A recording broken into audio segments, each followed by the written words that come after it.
올해 2월에 작고한 이어령 교수의 책에 나오는 이야기입니다. 옛날 어느 시골에 수염을 아주 길게 기른 할아버지가 있었어요. 근데 이 할아버지의 수염을 늘 신기하게 여겼던 한 꼬마가 할아버지에게 아주 당돌한 질문을 던집니다.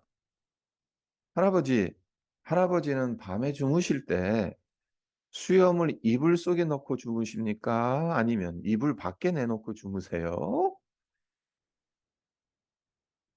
이제껏 한 번도 그런 생각을 해본 적이 없었던 할아버지는 아이의 이 질문에 아주 당혹스러워합니다. 그래서 이렇게 대답합니다. 얘야, 내가 잠을 잘 때 그런 것에 신경을 써본 적이 없어서 나도 잘 모른단다. 오늘 밤에 잘 때 한번 확인해 보고 내일 대답해 주겠다. 밤이 됐어요. 할아버지가 잠자리에 누웠습니다. 그리고 수염을 이제껏 어떻게 하고 잤었는지 생각해 봅니다. 수염을 이불 속에 넣고 잤었나 생각하며 수염을 이불 속에 넣어 보았더니 너무 답답한 거예요. 그래서 이게 아닌가 하면서 수염을 이불 밖으로 내놓았어요. 근데 이것도 편하지가 않았어요. 할아버지는 그렇게 수염을 이불 속에 넣었다 뺐다를 반복하면서 밤을 꼬박 새웠다고 합니다. 동네 꼬마가 당돌한 질문을 던지기 전엔 몇십 년 동안 늘 있었던 수염을 이불 속에 넣고 잤는지, 밖에 내놓고 잤는지 전혀 신경을 쓰지 않고, 그런 거 신경 쓰지 않았어도 잘 잤어요. 하지만 그것을 의식하게 되니까 신경을 쓰게 되고 잠을 잘 자지 못했다라는 건데요. 자, 화제를 바꿔서 교회를 오래 다녔어도 성령이 내 안에 계시는지 아니면 밖에 계시는지 선뜻 자신 있게 대답하지 못하는 분들이 많습니다. 성령이 내 안에 거주하시지 않는 것처럼 느껴지지만 교회를 다니니까 성령께서 내 안에 내주하신다라고 말해야 하는 것 같고, 이와 반대로 내 안에 성령께서 내주하시는 것처럼 느껴지긴 하지만 성령의 내주하심을 확신하기도 어려워. 그래서 성령 이야기만 나오면 괜히 마음이 편치 않는 분들이 많아요. 성도 여러분, 여러분은 어떠십니까? 성령께서 여러분 안에 내주하신다는 그 말씀에 대해서 어떤 느낌, 어떤 생각을 갖고 계십니까? 오늘은 이 문제에 대해서 예수님께서 뭐라고 말씀하시는지 본문 말씀을 통해서 살펴보고자 합니다. 그러니까 말씀을 상고하는 동안 성령께서 여러분 안에 내주하신다는 것을 확신하기를 기원합니다. 먼저 16절과 17절을 보겠습니다. 내가 아버지께 구하겠으니 그가 또 다른 보혜사를 너희에게 주사 영원토록 너희와 함께 있게 하리니 그는 진리의 영이라 세상은 능히 그를 받지 못하나니 이는 그를 보지도 못하고 알지도 못함이라. 그러나 너희는 그를 아나니 그는 너희와 함께 거하시며 또 너희 속에 계시겠음이라. 자, 이것을 한번 생각해 보세요. 예수님은 육신을 입고 이 세상에 오셨습니다. 그 말인즉슨 이 세상에 영원토록 머무실 수 없다는 겁니다. 언젠가는 돌아가셔야 된다는 겁니다. 그리고 실제로 십자가에서 죽으시고 사흘 만에 부활하셔서 하늘 나라로 승천하셨죠. 그러니까 예수님께서 이 땅에 계셨던 것은 33년이에요. 자, 그러니까 예수님께서 33년 동안 이 땅에 계시고 그리고 하늘로 다시 올라가셨어요. 그러면 예수님을 대신할 대리자가 필요하지 않겠습니까? 이런 이유로 예수님은 성부 하나님께 간구합니다. 또 다른 보혜사 성령을 보내주실 것을 제자들에게 약속하고 있는 겁니다. 지금 이 요한복음 14장은 예수님이 잡히시기 전날 밤에 제자들에게 고별 설교를 하시는 그런 때입니다. 그 가운데 성령에 대한 이야기들이 상당히 많이 나옵니다. 근데 이제 예수님께서 제자들을 떠나셔야 되니까, 이 세상을 떠나셔야 되니까 예수님을 대신할 성령님을 보내주시겠다는 약속을 하시는 거죠. 그리고 16절 후반절을 보시면 예수님께서 보내주실 성령님은 어떤 분이신가? 이렇게 예수님께서 말씀하시죠. 영원토록 너희와 함께 있게 하리라. 그러니까 예수님께서 보내주실 성령님 영원토록 우리와 함께 하신다.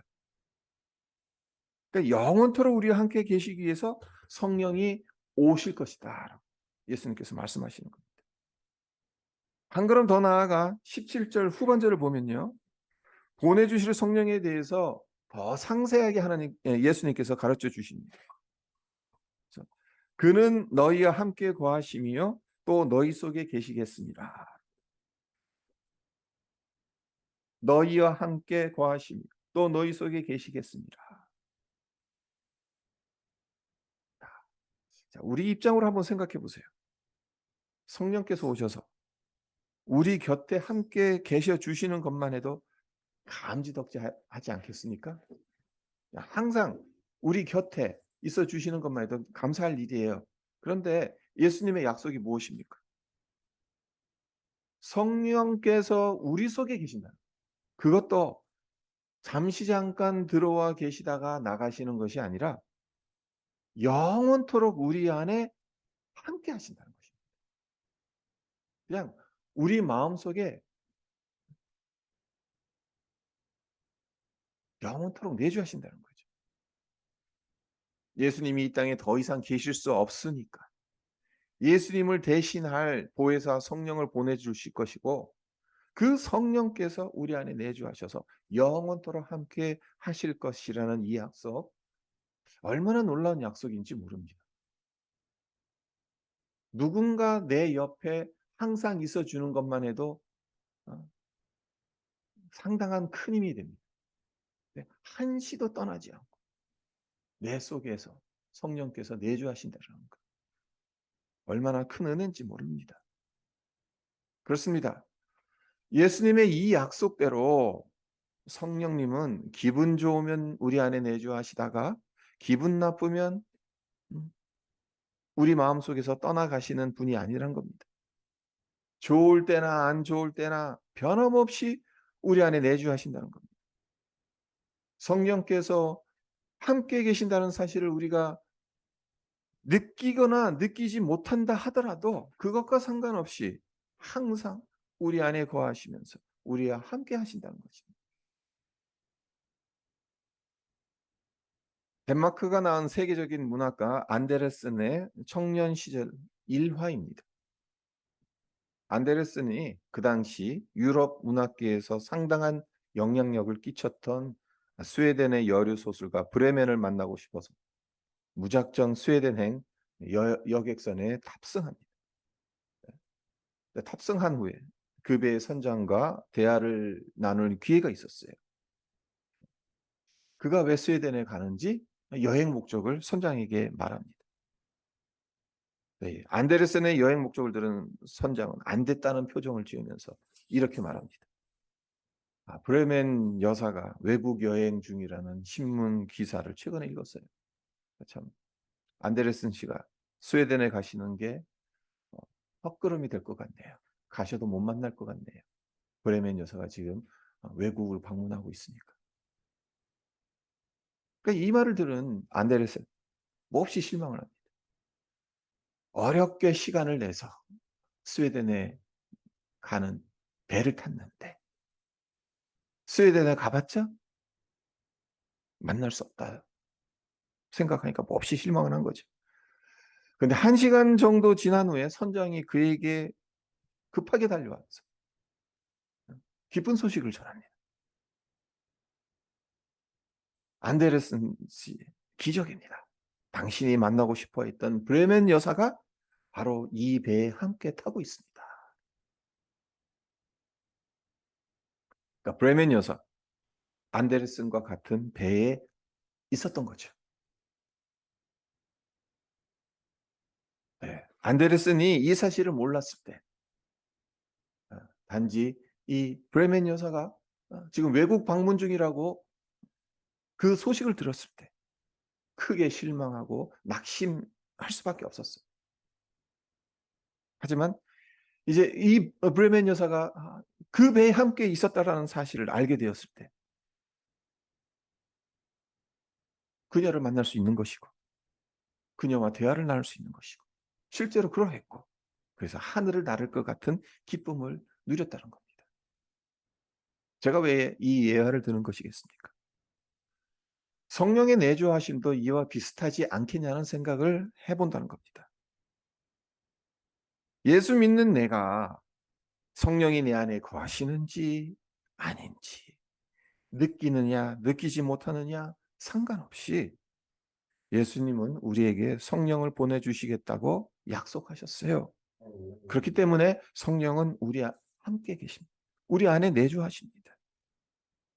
문제는 성령의 내주하심을 모르고 살아간다면 성령과 함께하는 기쁨을 누리기 힘들다는 겁니다. 힘들고 어려울 때 성령의 위로하심을 실감하기 쉽지 않다는 겁니다. 정작 성령께서 우리와 함께 하시는데도 성령이 안 계신 것처럼 느끼기 때문에 실망하고 절망하기 쉽다는 거예요. 안데르슨과 같이. 그 배에 브레멘 여사가 함께 있었거든요. 모르니까 실망한 거예요. 좌절한 거예요. 알고 나니까 기뻐하는 거예요.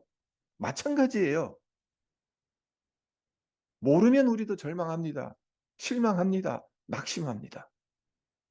그러나 성령께서 우리 안에 거주하신다는 것을 알면 우리는 기뻐할 수가 있어요. 위로를 받을 수가 있어요.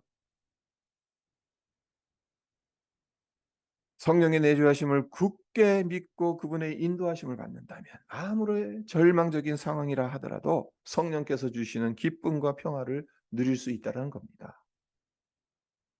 바라기는 우리 안에 내주하시는 성령님을 매일 매순간 느끼고 의식하고 살아갈 수 있기를 소원합니다. 본문에서 예수님께서 성령을 가리켜 뭐라고 부르십니까? 보혜사라고 부르시죠.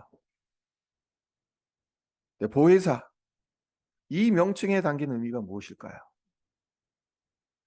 헬라어로 파라클레토스라고 하는데 이 파라클레토스를 우리말로 문자적으로 그대로 직역하면 변호사라는 뜻이 됩니다. 보혜사라는 말보다는 변호인, 변호사라는 그 의미가 더 사실 강합니다. 네, 오늘날에 돈 받고 일하는 전문 변호사가 아닙니다. 피고를 위해 증언하는 피고의 친구였다. 그러니까 고대 시대엔 죄인을 변호하는 것이 상당한 리스크를 감수하는. 오늘날에야 변호사가 아무리 극악무도한 죄인이라 하더라도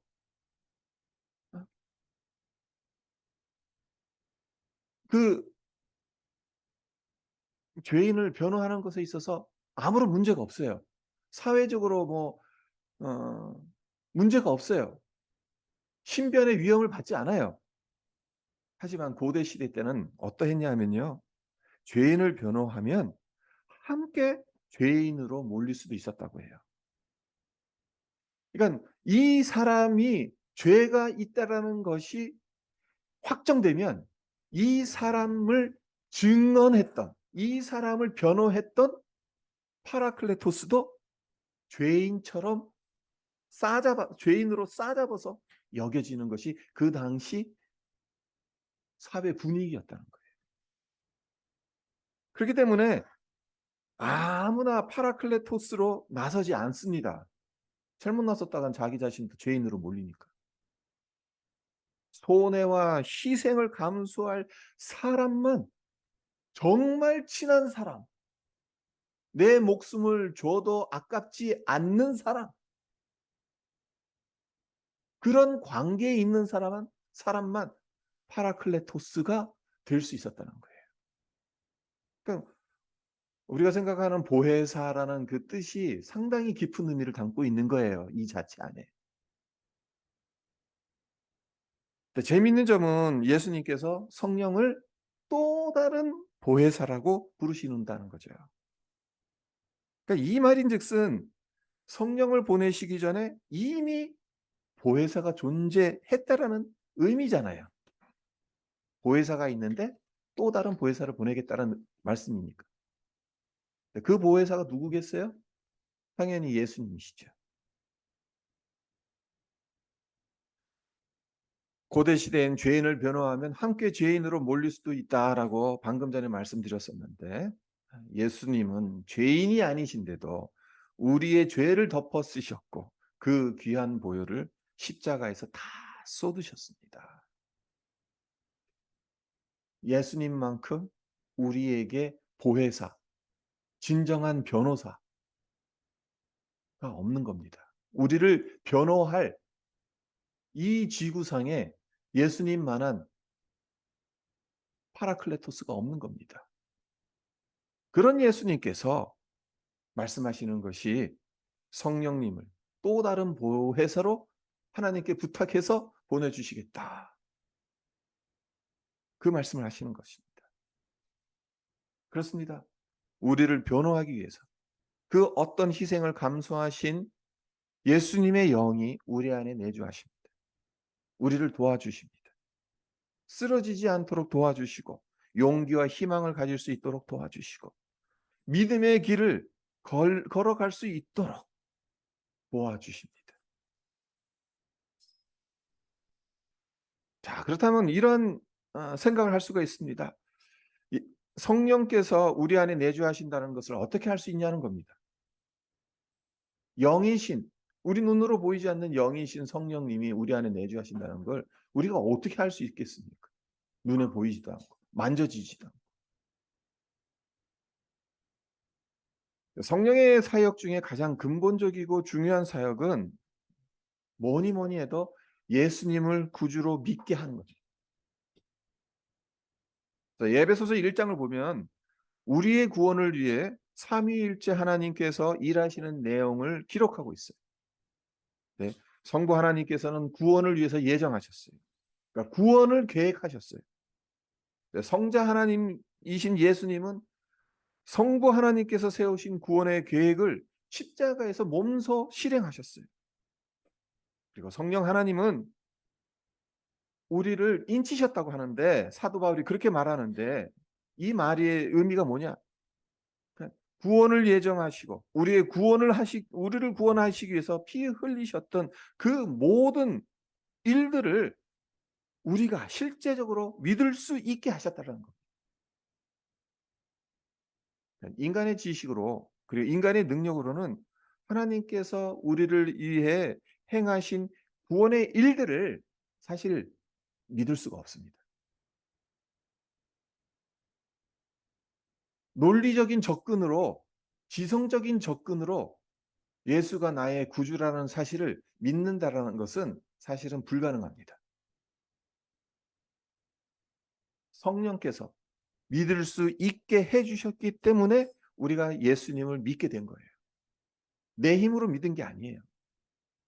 그래서 믿음이 은혜라는 이유가 여기에 있는 겁니다. 성령께서 우리에게 믿음을 주셨기 때문에. 사도 바울은 고린도전서 12장 3절에서 이런 선언을 합니다. 성령으로 아니하고는 누구든지 예수를 주시라 할 수 없느니라. 예배드리는 우리 모두 예수님을 주라고 부르지 않습니까? 우리의 구주라고 고백하지 않습니까? 그 고백이 어떻게 가능한 것입니까? 성령으로 되어졌다는 것입니다. 그러니까 이런 이유로 내 안에 성령님이 계시는지 안 계시는지 사실 고민할 필요가 없다는 겁니다. 내가 예수님을 구주로 믿고 있는가, 믿고 있지 않는가, 그것을 점검해 보면 된다는 겁니다. 내가 예수님을 구주로 믿는다면 내 안에 성령님이 계신다는 사실을 확신하셔도 좋은 거예요. 성령으로 말미암아서만 예수님을 주님으로 믿을 수 있다고 성경에서 분명하게 선언하고 있으니까요. 예수님을 구주로 믿고 있다면 내가 성령님의 내주하심을 느끼지 못하고 있다 하더라도 성령님은 내주하십니다. 성령께서 우리 안에 내주하신다는 증거 한 가지만 더 살펴보고 말씀을 맺겠습니다. 요한복음 16장 13절을 보면 성령의 사역에 대해서 예수님께서 이렇게 말씀하세요. 진리의 성령이 오시면 그가 너희를 모든 진리 가운데로 인도하시리니 그가 스스로 말하지 않고 오직 들은 것을 말하며 장래 일을 너에게 알리시리라. 그러니까 성령은 진리의 영이시라. 우리를 진리 가운데로 인도하신다라고 예수님께서 말씀하세요. 진리 가운데로 인도하신다라는 것 무엇을 의미하는 것이겠습니까? 진리를 믿을 수 있게 해주신다는 거죠. 그리고 그 진리를 행할 수 있게 해주신다는 의미입니다. 네, 진리가 뭐죠? 진리는 예수님이에요. 그러니까 진리이신 예수님을 믿게 하고 예수님의 말씀대로 살아가게 해주시겠다. 그것이 성령의 중요한 사역이랍니다. 오늘 본문인 14장 26절에서도 이 사실을 다음과 같이 예수님께서 말씀하고 계시죠. 보혜사 곧 아버지께서 내 이름으로 보내실 성령 그가 너희에게 모든 것을 가르치고 내가 너희에게 말한 모든 것을 생각나게 하리라. 제자들은 예수님과 3년 동안 동고동락을 했어도 예수님께서 하신 말씀들을 맨날 잊어버렸어요. 까먹었어요.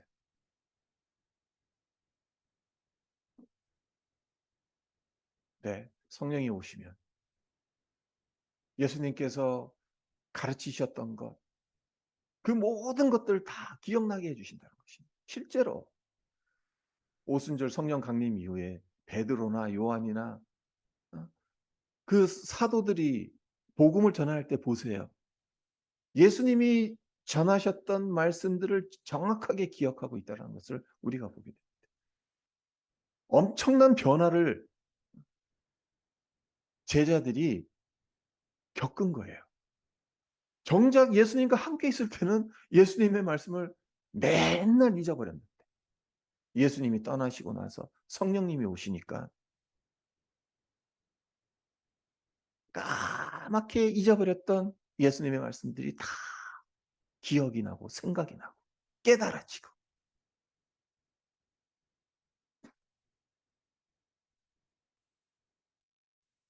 성령은 우리에게 예수님을 믿고 따르는 법을 가르쳐 주십니다. 예수님께서 말씀하신 모든 것을 다 생각나게 하시고 깨닫게 해주셔서 하나님의 뜻에 맞게 살도록 해주십니다. 우리는 성령의 사역을 능력과 은사를 주시는 것으로 한정할 때가 참 많지만 사실 성령의 사역은 무궁무진하고 그리고 정말 어떻게 보면 가장 근본적이고 중요한 사역은 예수 믿고 구원받게 하시는 것이고 구원받았기 때문에 예수 믿는 사람처럼 살아가도록 도우시는 일이에요. 설교를 들으면서 그 설교가 이해가 되고 무엇을 말씀하시는지를 깨달아지는 것은 목사의 언변이 좋아서도 아니고 목사의 능력이 출중해서도 아닙니다. 성령께서 우리 안에서 하나님의 말씀을 알아들을 수 있도록 도와주시기 때문에 가능한 겁니다. 성경을 읽을 때 이해가 되고 깨달아지고 그렇게 살겠다는 마음을 먹고 실천하는 것 역시 내가 똑똑해서가 아니라 성령께서 우리 안에서 역사하시기 때문에 가능한 겁니다. 성령의 역사가 없다면 아무리 많이 듣고 아무리 많이 읽어도 하나님의 말씀을 믿고 깨달을 수가 없어요. 실천할 수가 없어요. 그렇기 때문에 말씀이 깨달아지고 말씀대로 살겠다는 의지가 여러분 마음속에 생긴다면 성령께서 여러분 안에서 역사하시는구나 하는 마음으로 감사를 드리시기를 바랍니다. 성령은 보혜사이십니다. 예수님을 구주로 믿고 예수님께서 가르쳐 주신 말씀들 생각나고 깨닫도록 도와주십니다. 우리가 주님의 사람으로 살아갈 수 있도록 도와주시는 분입니다. 유혹과 핍박을 이겨낼 수 있도록 도와주시는 분입니다. 그리고 우리에게 끊임없이 감동을 주십니다. 경건하게 살아갈 수 있도록, 이웃을 사랑하며 살아가도록, 주님의 몸된 교회를 위해 헌신하도록, 이와 같은 이렇게 우리의 마음을 움직이신다. 말씀을 읽을 때, 기도를 할 때, 믿음의 사람들과 교제를 나누면서 성령께서 수시로 우리의 마음을 움직이신다는 거예요. 우리에게 하나님의 마음을 품게 해주신다는 거예요. 그렇기 때문에 우리에게 중요한 것이 무엇이겠습니까? 성령의 음성에 귀 기울여 듣는 겁니다. 그리고 성령의 음성에 귀 기울여 듣는 것은 다른 것에 있지 않습니다.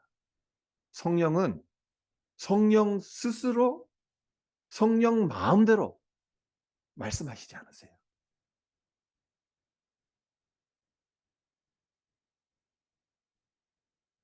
자, 24절 한번 보세요. 나를 사랑하지 않은 자는 내 말을 지키지 아니하나니 너희가 듣는 말은 내 말이 아니요 나를 보내신 아버지의 말씀이라고 했어요. 예수님께서 하신 말씀이 예수님 마음대로 하신 말씀이 아니라는 거죠. 성부 하나님께서 주신 말씀이라는 거예요. 그리고 26절도 보시면 그러니까 예수님이 하나님 말씀 받아서 우리에게 전하신 것처럼 성령님은 어떻게 하신다는 겁니까? 예수님께서 하신 그 모든 말씀들, 가르치신 것들, 그것들을 생각나게 해주신, 깨닫게 해주신다는 것. 그러니까 성령은 절대로 말씀을 떠나시지 않습니다. 그러니까 간혹 가다가 난 성령의 음성을 들었다. 근데 알고 봤더니 성경의 말씀하고는 전혀 정말 어긋나는 그런 일들, 그런 말들. 그렇다면 그것은 성령의 음성이 아닙니다. 성령은 철저하게 하나님의 말씀으로 말씀하세요. 그래서 우리에게 정말 중요한 거는 말씀을 많이 들어야 되는 거예요. 말씀을 많이 읽어야 되는 거예요. 말씀을 많이 묵상하는 거예요. 그러면 그럴수록 성령의 음성을 듣는 겁니다. 그냥 어떤 환상 속에서 그게 아니에요. 신비스러운 체험 속에서 그게 아니에요. 그러니까 말씀 듣고 기도하는 가운데서 성령의 세밀한 음성을 듣는 그런 훈련들이 우리에게 필요한 겁니다. 우리 안에 내주하시는 성령의 음성을 정말 말씀 속에서 듣고 또한 성령의 그 감동, 우리의 마음을 움직이시는 것, 그것에 올바로 반응하여서 하나님의 자녀답게 생각하고 행동하는 우리 모두가 되시길 주님의 이름으로 축원드립니다. 기도하겠습니다. 예수님께서 잡히시기 전날 밤 제자들에게 고별 설교를 하셨습니다. 그리고 그중에서 성령에 관한 말씀을 상당한 많은 시간을 할애하셨습니다. 왜 그렇게 하셨겠습니까? 예수님은 이제 떠나셔야 합니다. 근데 이 땅에 하나님의 백성들을 지켜줘야 되고 보호해야 되고 인도해야 될 예수님의 대리자가 필요한 겁니다. 그래서 예수님께서 또 다른 보혜사를 하나님께 간구해서 보내주실 것을 약속하셨습니다. 실제적으로 오순절 강림, 성령께서 강림하시고 난 이후에 예수를 믿는 모든 자들에게 성령께서 그 마음속에 내주하십니다.